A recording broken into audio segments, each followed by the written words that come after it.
Movie की शुरुआत दक्षिण पूर्व एशिया के एक अज्ञात देश के प्रधानमंत्री आवास से होती है, जहां उस देश के प्रधानमंत्री और एक पानी की कंपनी के रिप्रेजेंटेटिव के बीच एक अहम समझौते पर मीटिंग चल रही होती है। मीटिंग खत्म होने के बाद बॉडीगार्ड उस रिप्रेजेंटेटिव को कार तक छोड़ने जाता है। सब कुछ सामान्य लग रहा होता है कि तभी अचानक अंदर से गोली चलने की आवाज गूंज उठती है। आवाज सुनते ही बॉडीगार्ड घबराकर तुरंत आवाज की ओर दौड़ पड़ता है, लेकिन जैसे ही वह कमरे में पहुंचता है उसके पैरों तले जमीन खिसक जाती है। लाल स्कार्फ पहने विद्रोहियों ने प्रधानमंत्री की बेरहमी से हत्या कर दी होती है। बॉडीगार्ड समझ जाता है कि अब उसके बचने का कोई रास्ता नहीं है, इसलिए अपनी आखिरी वफादारी निभाते हुए वह भी एक चाकू से अपनी जान ले लेता है। अब कहानी हमें इन घटनाओं से 11 घंटे पहले ले जाती है, जहां हम एक अमेरिकी इंजीनियर जैक से मिलते हैं, जो अपनी पत्नी एनी और अपनी 2 बेटियों लूसी और बीच के साथ अपनी नई जॉब के लिए उसी दक्षिण पूर्व एशियाई देश में आ रहा होता है। प्लेन में जैक के परिवार की मुलाकात उनकी पिछली सीट पर बैठे एक व्यक्ति हैमंड से होती है, जो उनकी छोटी बेटी बीच की खोई हुई डॉल ढूंढने में मदद करता है। इसी बहाने उससे हल्की बातचीत के बाद वे लोग एयरपोर्ट पहुंच जाते हैं, लेकिन वहां पहुंचकर परिवार उलझन में पड़ जाता है। वहां न तो मोबाइल नेटवर्क काम कर रहा होता है और न ही होटल से उन्हें लेने कोई आया होता है। नया देश, अनजान माहौल। तभी हैमंड उन्हें फिर से मिलता है। बातचीत में पता चलता है कि वह भी उसी होटल में जा रहा है जहां जैक और उसका परिवार ठहरने वाला होता है। हालात को समझते हुए हैमंड उन्हें अपने साथ चलने का ऑफर देता है। थोड़ी देर में हैमंड का एक दोस्त उन्हें लेने आ जाता है, जो एक काफ़ी पॉपुलर सिंगर केनी रोजर्स का बहुत ही बड़ा फ़ैन होता है और अपना नाम भी केनी ही बताता है। उसे थोड़ी बहुत हंसी मजाक के बाद वे सब उसी के साथ होटल जाने के लिए निकल पड़ते हैं। होटल पहुंचते ही जब जैक की नज़र उस बड़े से वेलकम पोस्टर पर पड़ती है, जिस पर उसकी तस्वीर और कंपनी का नाम लिखा होता है, उसे देखकर जैक थोड़ा खुश होता है कि चलो, कंपनी ने उसके स्वागत के लिए कुछ तो किया है। उसके बाद वे लोग अपने रूम में पहुंचते हैं और टीवी ऑन करते हैं, लेकिन उनके टीवी पर भी एक भी चैनल नहीं चल रहा होता। जैक रिसेप्शन फ़ोन लगाने की कोशिश करता है, मगर वह भी काम नहीं कर रहा होता। तो वह खुद नीचे जाकर रिसेप्शनिस्ट से बात करता है, जहां रिसेप्शनिस्ट से पता चलता है कि पूरे शहर में ही सिग्नल की कोई समस्या चल रही है। इतना ही नहीं, जैक की कंपनी की तरफ से भी अभी तक उसके लिए कोई कॉल या मैसेज नहीं आया होता है। जैक होटल के बार में चला जाता है, जहां उसे फिर से हैमंड दिखाई देता है, जो वहां बिल्कुल बेफिक्र अंदाज में एंजॉय कर रहा होता है। दोनों के बीच फिर से हल्की बातचीत होती है और ड्रिंक के बाद दोनों अपने अपने कमरों में लौट जाते हैं। रात के समय दूर कहीं विस्फोट की हल्की आवाज से जैक की नींद खुल जाती है। तभी उसकी नज़र वॉशरूम में जाती है, जहां उसे एनी रोती हुई दिखाई देती है। वह इस देश में शिफ्ट होने के फैसले से उदास होती है। उसे लगता है कि जैसे यहां आकर वह अपनी पूरी दुनिया से कट गई हो। अगली सुबह जब जैक अखबार लेने रिसेप्शन पर जाता है, तो उसे पता चलता है कि आज कोई अखबार देने वाला भी नहीं आया है। जैक रिसेप्शनिस्ट से एक दुकान का एड्रेस लेकर बाहर बाजार में आ जाता है और उस दुकान में जाकर न्यूज़पेपर खरीद लेता है, लेकिन उसे दुकान पर भी 2 दिन पुराना न्यूज़पेपर ही मिलता है। जैक जैसे ही दुकान से निकलकर लौटने लगता है, तभी अचानक आसपास की सारी दुकानें बंद होने लगती हैं। उसे सड़क की एक ओर बहुत सारे सुरक्षा बल और दूसरी ओर प्रोटेस्ट कर रहे लोकल्स की बहुत बड़ी भीड़ दिखाई देती है। प्रोटेस्टर्स के पथराव शुरू करते ही दोनों पक्षों में गोलियों की बरसात शुरू हो जाती है और अचानक पूरे इलाके में उग्र हिंसा भड़क उठती है। जैक भीड़ में किसी तरह छिपने की कोशिश करता है और अफरा तफरी में दुकानों की छिपी गलियों से होकर वहां से भाग निकलता है, लेकिन सारी जगहों पर हथियारबंद लोग फैल चुके होते हैं। जैक किसी तरह रास्ते भर पड़ी लाशों के बीच से होता हुआ अपने होटल के पास पहुंच जाता है, लेकिन वहां का नज़ारा उसे और भी डरा देता है। होटल के ठीक सामने भीड़ ने एक आदमी को पकड़ रखा होता है, जो जोर जोर से चिल्ला रहा होता है, मैं अमेरिकन हूं, मुझे छोड़ दो। लेकिन अगले ही पल खुशी से उछलती भीड़ जैक के सामने ही उस अमेरिकी आदमी को मार डालती है। जैक मुश्किल से इस मंजर को समझ पाता है कि अचानक लोगों की नज़र उस पर भी पड़ जाती है और पूरी भीड़ उसके पीछे दौड़ पड़ती है। जैक किसी तरह फायर एस्केप की सीढ़ियों से ऊपर चढ़ता है और भीड़ को रोकने के लिए सीढ़ी तोड़ देता है। वह तेजी से होटल के अंदर घुस जाता है, लेकिन लगभग उसी समय हथियारबंद भीड़ भी इमारत में घुस आती है। जैक किसी तरह लिफ्ट के सहारे अपने फ्लोर पर जाता है और कमरे में घुसते ही अपनी पत्नी को बताता है कि बाहर लोग सारे विदेशियों को मार रहे हैं, हमें जल्दी यहाँ से निकलना होगा। तभी उन्हें एहसास होता है कि उनकी बड़ी बेटी लूसी कमरे में नहीं है।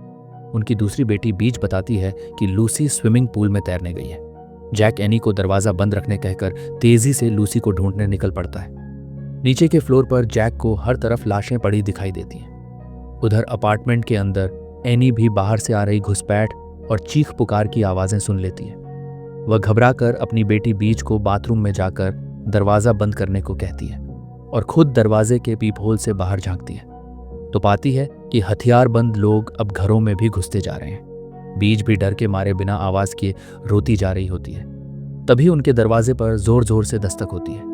ये समझते हुए कि अगली बारी शायद उनकी ही हो, एनी पूरी ताकत से दरवाजे को अंदर से थाम लेती है ताकि हत्यारे किसी तरह भीतर न घुस सकें। उधर जैक आखिरकार ग्राउंड फ्लोर में पहुंचकर स्विमिंग पूल में अपनी बेटी को ढूंढ लेता है, लेकिन बदमाश उन्हें देख लेते हैं और पीछा शुरू कर देते हैं।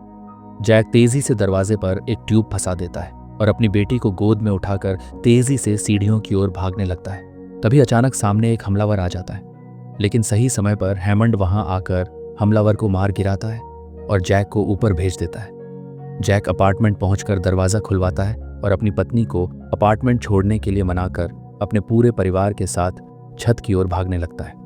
जानलेवा खतरे के बावजूद वे किसी तरह इमारत की छत तक पहुंच जाते हैं, जहां पहले से ही कई विदेशी और होटल का स्टाफ छिपा हुआ होता है। वहां होटल स्टाफ के एक आदमी से उन्हें पता चलता है कि इमारत को घेरने वाली भीड़ असल में विद्रोही हैं, जिन्होंने देश के जल संसाधनों को एक अमेरिकी कंपनी के हवाले किए जाने के विरोध में सत्ता के खिलाफ हथियार उठा लिए हैं। जैक और एनी समझ जाते हैं कि ये वही कंपनी है जिसमें जैक काम करता है। तभी अचानक आसमान में हेलीकॉप्टर के पंखों की तेज आवाज़ गूंज उठती है। एक पल के लिए छत पर मौजूद सभी लोगों के दिलों में उम्मीद जग उठती है कि अब उन्हें बचा लिया जाएगा, लेकिन यह उम्मीद ज्यादा देर नहीं टिकती।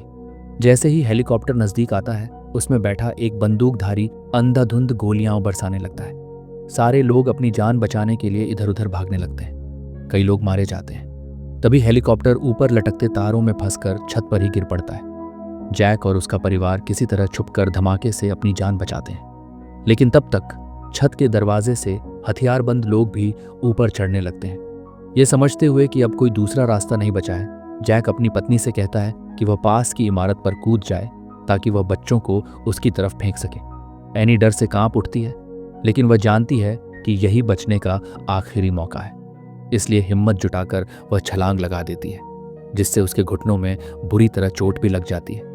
उसके बाद जैक तुरंत अपनी छोटी बेटी को उठाकर पास वाली छत पर फेंक देता है, जिसे एनी सुरक्षित पकड़ लेती है। लेकिन जब वह लूसी को फेंकने वाला होता है तो लूसी उसे इतनी जोर से पकड़ लेती है कि लगभग दोनों ही नीचे गिरते गिरते बचते हैं। जैक किसी तरह एक आदमी की मदद से उसे फिर से खींच लेता है। लूसी रोते हुए कहती है, मुझे बहुत डर लग रहा है, लेकिन मजबूरन जैक उसे बेल्ट से बांधता है और उसे भी दूसरी छत की ओर फेंक देता है, जहां एनी उसे भी सुरक्षित पकड़ लेती है। आखिरकार जैक खुद भी कूद जाता है, जबकि पीछे छत पर बचे हुए लोगों पर गोलियां चला दी जाती हैं। दूसरी छत का दरवाजा भी बंद होता है।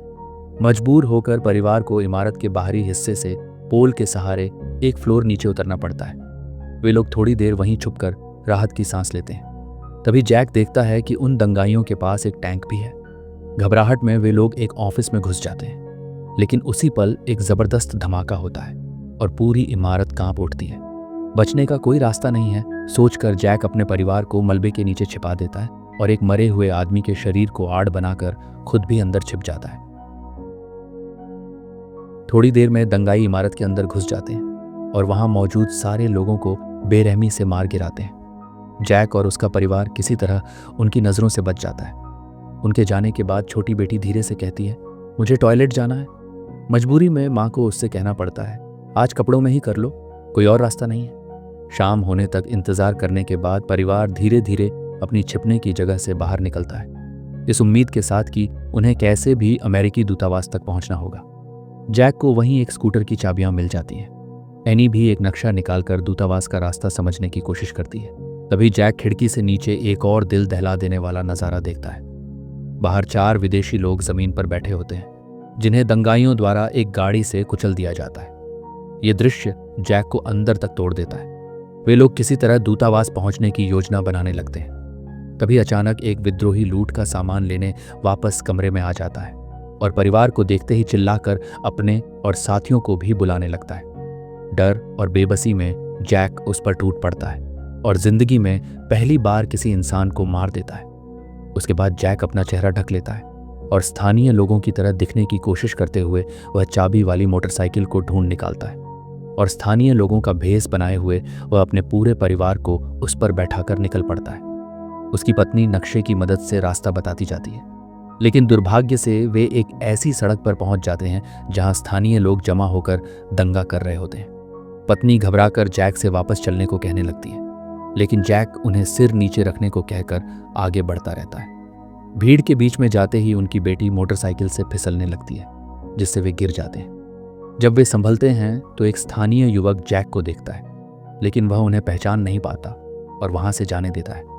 थोड़ी देर बाद वे लोग अमेरिकी दूतावास के पास पहुंच जाते हैं। एनी अंदर जाने से डर रही होती है। उस जगह में एक अजीब सा सन्नाटा होता है, लेकिन जैक उसे वहीं रुककर बच्चों का ख्याल रखने कहता है और पहले अकेले ही अंदर जाकर हालात देखने का फैसला करता है। जैसे ही जैक दूतावास के अंदर कदम रखता है, उसके पैरों तले जमीन खिसक जाती है। हर तरफ लाशें पड़ी होती हैं।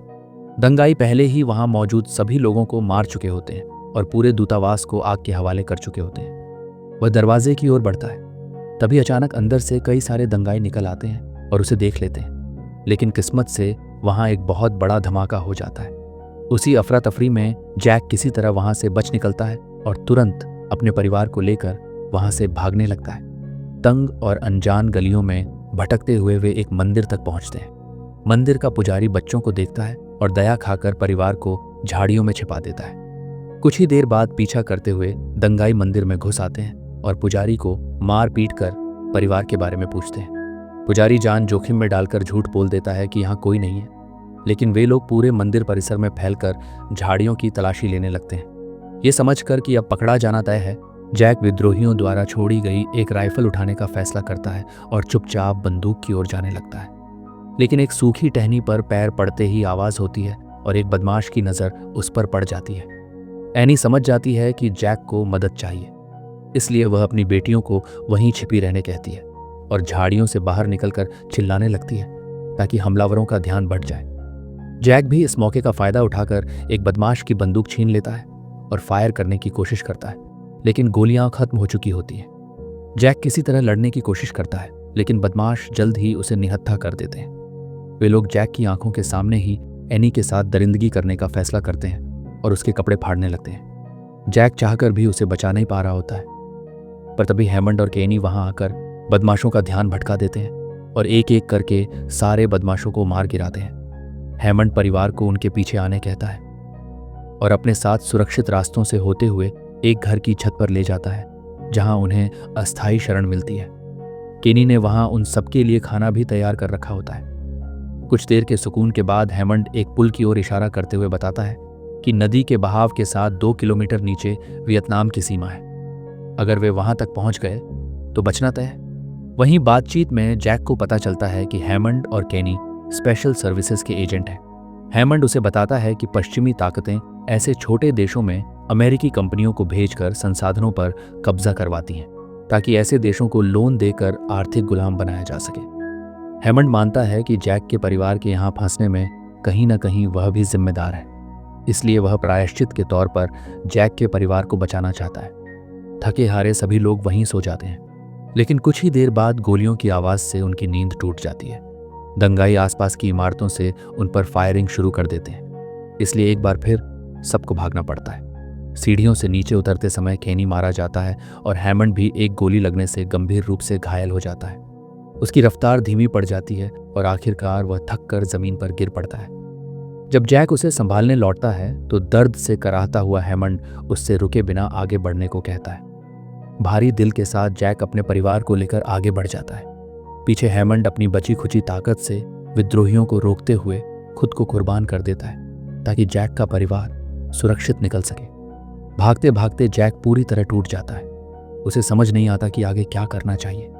तभी एनी उसे हिम्मत देती है और याद दिलाती है कि उन्हें किसी भी हाल में नदी तक पहुंचना है।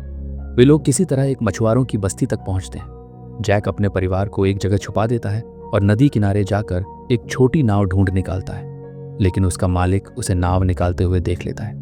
जैक बदले में अपनी घड़ी और जूते देकर नाव ले लेता है, पर तभी बदमाशों की आवाजें पास आती सुनाई देती हैं। मछुआरा तेजी से जैक को नाव के नीचे छिपा देता है, लेकिन दंगाई उसे ढूंढ निकालते हैं और बेरहमी से पीटना शुरू कर देते हैं। उसका परिवार बेबस होकर यह सब देखता रहता है। बदमाश आखिरकार जैक के ऊपर बंदूक तान देते हैं। तब लूसी खुद पर काबू नहीं रख पाती और अपने पिता को बचाने दौड़ पड़ती है, लेकिन इस अफरा तफरी में चली गोली जैक के कंधे में लग जाती है। बदमाश लूसी को भी पकड़कर उसके हाथ में रिवॉल्वर थमा देते हैं और उसे अपने पिता को गोली मारने के लिए मजबूर करने लगते हैं। इनकार करने पर वे लूसी को भी मारने की धमकी देने लगते हैं। मजबूरी में जैक अपनी बेटी को गोली चलाने को कहने लगता है, लेकिन लूसी फूट फूट कर रोने लगती है। तभी एनी पीछे से आकर उस बदमाश के सिर पर वार कर देती है। मौका पाकर जैक भी एक बंदूक उठाकर बाकी बदमाशों को मार गिराता है। आखिरकार परिवार नाव में बैठता है और नदी के बहाव के साथ आगे बढ़ने लगता है। कुछ ही देर में वे वियतनाम की सीमा के करीब पहुंच जाते हैं। वियतनामी सीमा के सैनिक उन्हें देख लेते हैं और रुकने का आदेश देते हैं, लेकिन जैक मना कर देता है और अपने परिवार को बचाने की गुहार लगाने लगता है। तभी दूसरी ओर विद्रोहियों का एक समूह भी आ जाता है, लेकिन इससे पहले कि वे कुछ कर पाते, नाव सीमा पार कर जाती है और आधिकारिक तौर पर वियतनामी क्षेत्र में प्रवेश कर जाती है। वियतनामी सैनिक तुरंत विद्रोहियों पर हथियार तान देते हैं और चेतावनी देते हैं कि अगर उन्होंने एक भी गोली चलाई तो उसे युद्ध की घोषणा माना जाएगा। यह सुनकर विद्रोही पीछे हट जाते हैं और अपने हथियार नीचे रख देते हैं। थोड़ी देर बाद वियतनामी सैनिक उन्हें नदी के बीच से सुरक्षित निकाल लेते हैं। आखिरकार पूरा परिवार राहत की सांस लेता है कि उन्होंने कर दिखाया है। अंत में हम पूरे परिवार को स्थानीय हॉस्पिटल के एक बिस्तर पर आराम करते हुए देखते हैं। चारों खुश होते हैं कि आखिरकार इतने संघर्षों के बाद भी वे सब एक साथ हैं और सुरक्षित हैं। यह हादसा जैक और एनी के रिश्ते को भी पहले से कई और ज्यादा मजबूत कर देता है। इसी के साथ मूवी यही खत्म होती है। उम्मीद है आपको कहानी अच्छी लगी होगी। कहानी अच्छी लगी हो तो चैनल को सब्सक्राइब कीजिए। Thank you.